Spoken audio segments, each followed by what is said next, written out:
జై భీమ్. అందరికీ నమస్కారం.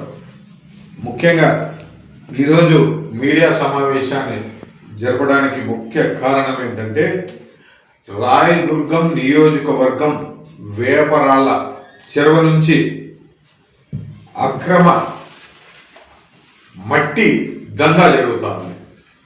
వేపరాళ్ళ చెరువు నుంచి మొలకమూరు కర్ణాటకకి ప్రతిరోజు దాదాపు 50-60 టిప్పర్ల పైన మట్టిని అక్కడి నుంచి తరలించడం అనేది జరుగుతూ ఉంది.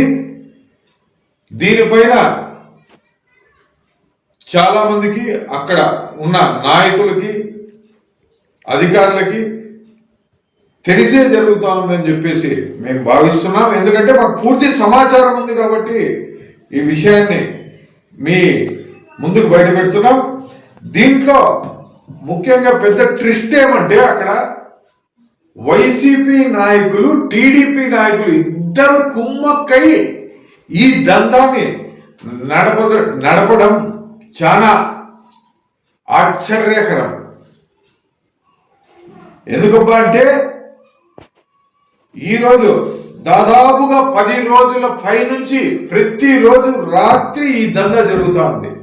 దీనిపైన అధికారులు ఏం చేస్తున్నారు, సంబంధించిన నాయకులు ఏం చేస్తున్నారు, దీనిపైన ఎటువంటి చర్యలు ఇంతవరకు లేదు. నా దృష్టికి వచ్చి కూడా దాదాపు 3-4 రోజులు అవుతుంది. ఎందుకంటే పూర్తి ఆధారాలు లేనిది మేము అధికారులతో మాట్లాడకూడదు అని చెప్పేసి నేను ఈ 3-4 రోజులు కూడా దీనిపైన వెయిట్ చేయడం అనేది జరిగింది. అంటే ఎంత ఇదిగా జరుగుతూ ఉందంటే అక్కడ నేను ఒక చిన్న వీడియో చూపిస్తా. ఆ వీడియో కూడా మీకు సెండ్ చేస్తా మీడియా మిత్రులకు. చూడండి ఏ విధంగా తవ్వకాలు జరిగినాయి వేపరాల చెరువు నుంచి. దీనిపైన చిన్న నీటి పారుదల శాఖ అధికారులు ఏం చేస్తున్నారు, రెవెన్యూ అధికారులు ఏం చేస్తున్నారు, డిపార్ట్మెంట్ ఏం చేస్తుంది అనేది మాకు అంతు చిక్కడం లేదు. ఈరోజు ఇరిగేషన్ డిపార్ట్మెంట్కి సంబంధించి అధికారితో కూడా నేను మాట్లాడడం అనేది జరిగింది. గీతాలక్ష్మి గారితో మాట్లాడడం జరిగింది. అదేవిధంగా ఎంఆర్ఓ గారితో కూడా మాట్లాడడం జరిగింది. అంటే మేము ఎవరో ఒకరు నాయకులు స్పందిస్తే తప్ప మీరు పట్టించుకోరా అంటే ఎంత విచ్చలవిడిగా కర్ణాటకకి ఒక చెరువు నుంచి మట్టి తరలిస్తూ ఉంటే దీంట్లో ఒకవైపు వైసీపీ నాయకులు కావచ్చు, వీళ్ళకి ఒత్తాసు పలుకుతున్న టీడీపీ నాయకులు కావచ్చు. దీంట్లో విచిత్రం ఏమంటే ఇద్దరు కలిసి దందా నడుపుతున్నారని చెప్పేసి అక్కడున్న ప్రజలు పూర్తి సమాచారాన్ని బహుజన సమాజ్ పార్టీకి అందజేయడం జరిగింది. దానివల్ల ఈరోజు మీడియా పరంగా దీన్ని పూర్తి అక్కడ జరిగిన ఆ మట్టి దందా గురించి పూర్తి వివరాలు మీకు పెడుతున్నాం. దీనిపైన వెంటనే అధికారులు చర్యలు తీసుకోకపోతే బహుజన్ సమాజ్ పార్టీ తీవ్రంగా దీనిపైన ఉద్యమం చేపడుతుందని చెప్పేసి కూడా నేను తెలియజేస్తున్నా.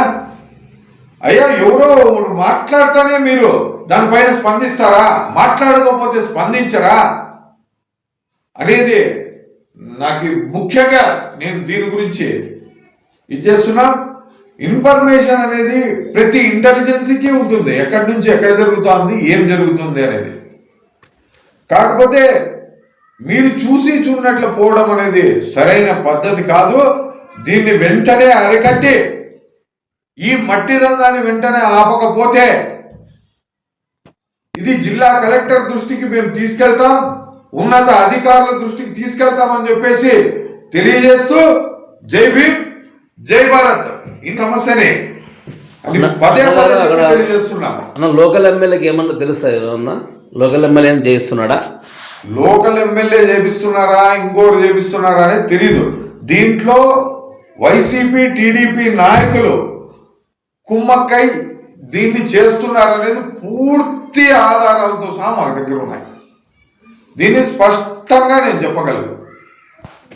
ఎందుకంటే తెలియని విషయాన్ని తెలిసినట్టుగా మాట్లాడడం అనేది అది కరెక్ట్ కాదు.